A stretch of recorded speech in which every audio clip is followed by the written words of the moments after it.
আসসালামু আলাইকুম। Ion agro ফার্মে আপনাদের স্বাগতম। আমি কামরুজ্জামান। আজকে আপনাদের সাথে ছোট্ট একটা বিষয় নিয়ে শেয়ার করব। চীনা হাঁস খামার করার আগে আপনারা এর রোগ সম্পর্কে আগে জানতে হবে। আসলে মানুষেরও যেমন রোগ হয়, তেমন হাঁসেরও কিন্তু অনেক রোগ হয়। তাই চীনা হাঁস পালন করার আগে বা খামার করার আগে এদের রোগ প্রতিরোধ বিষয় নিয়ে আপনাকে অবশ্যই জানতে হবে। তবে খামার করার আগে আমার পরামর্শ থাকবে ভাই, আপনাদের একটা জিনিস বলি, খামার করেন আর বাড়িতে হাঁস মুরগি পালন করেন, যদি পারেন এই হাঁস মুরগির উপর একটা সরকারি ট্রেনিং বা পশু পাখির উপরে যে ট্রেনিং হয়, এটার উপর ট্রেনিং নিলে আপনারা সঠিকভাবে চিকিৎসা করতে পারবেন এবং হাঁস পালন করতে পারবেন। হাঁসের আসলে সাধারণ রোগ ও লক্ষণ ও প্রতিকার বিষয় নিয়ে আমরা আলোচনা করবো। আসলে অসুস্থ হাঁস হাঁসের চিকিৎসা ও ওষুধ প্রয়োগ নিয়ে আমরা আসলে ছোট্ট একটা ভিডিও করতে চাচ্ছি। চীনা হাঁস পালন করতে গেলে মাঝে মাঝে কিছু রোগ দেখা দেয়। যদি আগে থেকে রোগগুলো চিনতে পারেন তাহলে সহজেই প্রতিকার করা যায়। আজ আমরা জানবো কিছু সাধারণ রোগ, লক্ষণ ও করণীয় বিষয় নিয়ে। তো 1 নম্বর কোশ্চেন যদি বলে থাকি, প্রধান সমস্যা এই চীনা হাঁসের পায়খানার সমস্যা বা ডায়রিয়া। এদের আসলে পাতলা সাদা বা সবুজ পায়খানা হয়। খারাপ খাবার ও পানি বাহিত রোগ, এটা আসলে কিন্তু খারাপ। আপনারা একটু আগে একটা ভিডিওতে বলেছিলাম, এদের আসলে বাসি পচা খাবার দিবেন না। বাসি পচা খাবার দিলে বা ময়লা পানি দিলে কিন্তু এরা সবুজ পায়খানা করে। খাবার পরিবর্তন, এদের আসলে প্রতিকারের একটা বিষয়ই আমি সবসময় বলে থাকি, সাদা পায়খানা বা সবুজ পায়খানা হলে এদের খাবারের কিছু পরিবর্তন আনুন। পানি ফুটিয়ে ঠান্ডা করে দিন প্রয়োজনে। যখন এই রোগটা হবে, সাদা পায়খানা বা চুনা পায়খানা হলে, সবুজ পায়খানা হলে, পানি ফুটিয়ে ঠান্ডা করে তারপরে দিবেন। আসলে এদের ওষুধ নিউথ্রি বা অ্যানফ্লোসিন বা ইলেকট্রোলাইট পাউডার, এই 3টা ওষুধ আপনি এদেরকে দিতে পারেন। ওষুধ 3 দিন খাওয়ালে কিন্তু আলহামদুলিল্লাহ। ওষুধগুলোর নাম আবারও বলে, ইলেকট্রোলাইট পাউডার, নিউথ্রি বা অ্যানফ্লোসিন, এই 3টে ওষুধ খাওয়াবেন যদি সাদা পায়খানা বা চুনা পায়খানা হয় বা সবুজ পায়খানা, এই 3টে ওষুধ খাবেন। আর আরেকটা 2 নম্বর কোশ্চেন হচ্ছে ঠান্ডা, কাশি বা শ্বাসকষ্ট। এদের কিন্তু ঠান্ডা কিন্তু খুব বেশি লাগে, যেমন এদের ঠান্ডা কিন্তু খুবই বেশি লাগে। তাই ঠান্ডা রোগ হলে আপনি আসলে হাঁসের নাক দিয়ে পানি পড়ে, নিঃশ্বাসের শব্দ হয়, এটাই কিন্তু মূল সমস্যা ঠান্ডার। আর কারণ হচ্ছে ঠান্ডা পরিবেশ বা ভাইরাস, এটাই হচ্ছে মূল কারণ। ঠান্ডা কেন লাগে আসলে এর মূল ভাইরাস আর হচ্ছে ঠান্ডা পরিবেশ। আসলে প্রতিকারটাও আমাদের জানতে হবে ভাইয়া। গরম পরিবেশ নিশ্চিত করতে হবে এদেরকে আমাদের। মুখ ও নাক পরিষ্কার রাখুন।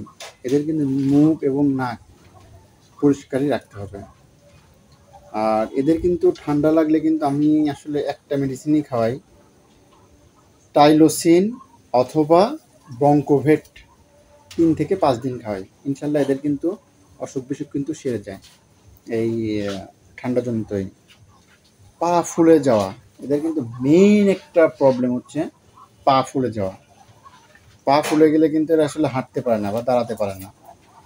হাঁস তখন বসে থাকে, পায়ে ফোলাও দাঁড়াতে না পারার একটা মেইন কারণ।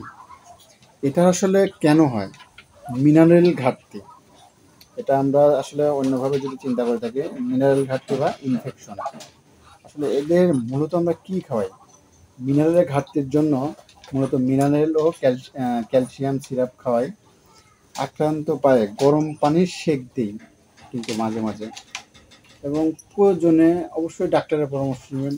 আর আমার খামারে আসলে আমি যে কাজটা করে থাকি, সেই কাজটা হচ্ছে এদেরকে আমি প্রতি মাসে 2 বার অথবা 10 দিন পর পর অথবা 15 দিন পর পর এদের অবস্থা বুঝে আমি কিন্তু থায়াবিনটা দিই।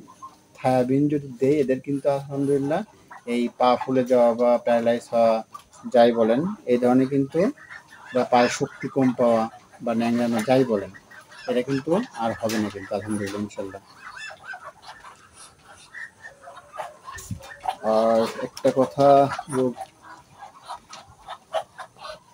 কথা আসলে না বললেই না, আসলে সবসময় আমি অনেক ভিডিওতে বলে থাকি, রোগ খামার করার আগে এদের কিন্তু চিকিৎসা করার আগে খামারটাকে আপনি চিকিৎসা করবেন। আমি সবসময় বলে থাকি, খামার করার আগে এদের খাবার ও পানি সবসময় পরিষ্কার রাখবেন।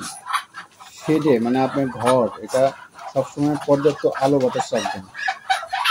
15 দিন পর পর আপনার খামারে কিন্তু অ্যাটলিস্ট 15 দিন পর পর খামারটা পরিষ্কার করবেন। আর একটা জিনিস সবসময় বলি আমি, অবশ্যই মাসে একবার হলেও ভেটেরিনারি ডক্টরের পরামর্শ নেবেন। আর ভেটেরিনারি ডক্টর কিন্তু বাংলাদেশে অনেক সুযোগ দিয়েছেন, যেমন অনেক কোম্পানি আসলে তাদের নিজস্ব ডক্টর দিয়ে কিন্তু হতে পারে তার কোম্পানির ওষুধ লেখে, বাট তার কোম্পানি লেখলেও কিন্তু ডক্টর কিন্তু রিয়েল, তাদের পরামর্শ নেবেন। সেই সাথে চীনা হাঁসের কিন্তু আগে রোগ চিনলে কিন্তু এর প্রতিকার করতে পারবেন। তাই আমরা চীনা হাঁস খামার করার আগে এদের রোগ সম্পর্কে কিন্তু আগে জানলে কিন্তু আমরা খামার থেকে কিন্তু লাভবান হতে পারবো। আর সেই সাথে আমাদের ভিডিওটা যদি ভালো লাগে থাকে, আসলে রোগ প্রতিরোধ নিয়ে বেশি কথা বলার কিছু নেই।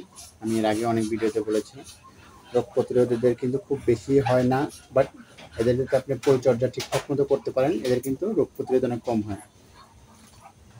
এদের পরিচর্যাটাই আসলে কিন্তু মেইন। যেমন আমার ওয়াইফ কিন্তু সারাদিন এখানে কিন্তু সময় দেয়। আসলে বাচ্চার কেন যে দাম বেশি, অনেক ভাই আমাকে কোশ্চেন করেন বাচ্চার দাম, বাট এই কারণেই হচ্ছে মূল দাম। এটা কিন্তু যত্ন নিতে হয়। আসলে ভিডিওটা যদি ভালো লেগে থাকে অবশ্যই আমাদের চ্যানেলটাকে সাবস্ক্রাইব করবেন। আর একটা কথা না বললেই নয়, প্রতিদিন আসলে ভাই আমি একটা কথাই বলি, একটা ভালো কাজ করবেন ইনশাল্লাহ। আসসালামু আলাইকুম।